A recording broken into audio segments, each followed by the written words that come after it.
Congress party Mamata బేగంకి ఒక ఆహ్వానం పంపింది. మీరు జూలై 21వ తారీఖున జరపబోయేటటువంటి షహీద్ మినార్ ఏదైతే ఉందో, షహీద్ మినార్ వద్ద జరపబోయేటటువంటి షహీద్ దివస్ ఈ కార్యక్రమానికి మీరు అతిథిగా రావాలి. కానీ మీరు అతిథిగా రావాలంటే మాకు క్షమాపణలు చెప్పాలి కాంగ్రెస్ పార్టీకి. ఎందుకంటే 1998లో కాంగ్రెస్ పార్టీతో విభేదించి ఈవిడ ఆల్ ఇండియా తృణమూల్ కాంగ్రెస్ పార్టీని స్థాపించారు. తర్వాత అది టీఎంసీగానే ముద్రపడింది. అది ఇప్పటికీ కూడా తృణమూల్ కాంగ్రెస్ పార్టీగానే ఉంది. ఆ రోజు కాంగ్రెస్ పార్టీని విడిచి వెళ్ళినందుకు తప్పు అయిపోయింది, నన్ను క్షమించండి అని చెబితేనే ఈ షహీద్ దివస్కి మీరు రావాలని చెప్పి ఇప్పుడు పశ్చిమ బెంగాల్ కాంగ్రెస్ అధ్యక్షుడు శుభంకర్ సర్కార్ ఏమొచ్చేసి ఒక కీలకమైనటువంటి సంచలనమైనటువంటి వ్యాఖ్యలు చేశాడు.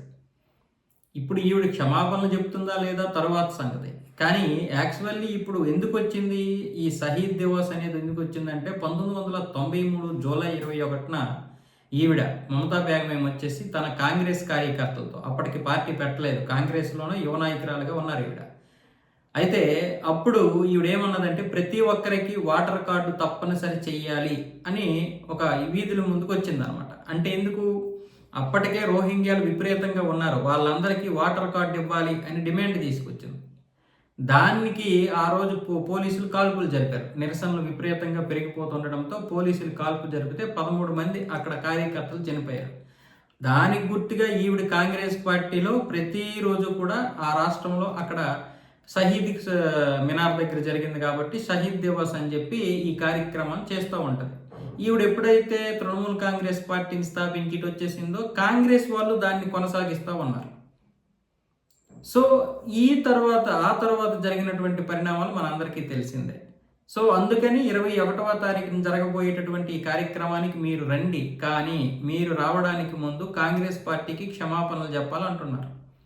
మరి ఇదేంటిది? కాంగ్రెస్ పార్టీకి క్షమాపణలు చెప్పాల్సిన అవసరం దేనికి ఉంది? మామూలుగా చెప్పాలంటే ఈ కాంగ్రెస్ పార్టీ నుంచి విడిపోయినటువంటి ప్రతి పిల్ల పార్టీ కూడా ఆ సిద్ధాంతాలతోటే పనిచేస్తున్నాయి. ఏం సిద్ధాంతాలు మారే? ఇప్పుడు జగన్మోహన్ రెడ్డి సోనియా గాంధీని వ్యతిరేకించాడు అన్నారు. సిద్ధాంతాలు ఏంటి? సేమ్ అవే. మమతా బేగం యొక్క సిద్ధాంతాలు అవే. అంటే అన్ని పార్టీలు, ఇది ఒక్కటనే కాదు, ఏదైతే కాంగ్రెస్ నుంచి విడిపోయి శాఖలుగా ఏర్పడ్డాయో అందరూ కూడా అలాంటి సిద్ధాంతాలతోటే ఉన్నారు. దేశానికి ఎక్కడ వీళ్ళు సపోర్ట్గా నిల్చుంటున్నారు చెప్పండి? ఎప్పుడు గొడవలు, గొల్లులు, నెక్స్ట్ ఈ హత్యలు, దమనకాండాలు, మత మార్పిళ్ళు, ఇవే కదా ఉన్నాయి అన్ని దగ్గరలో కూడా.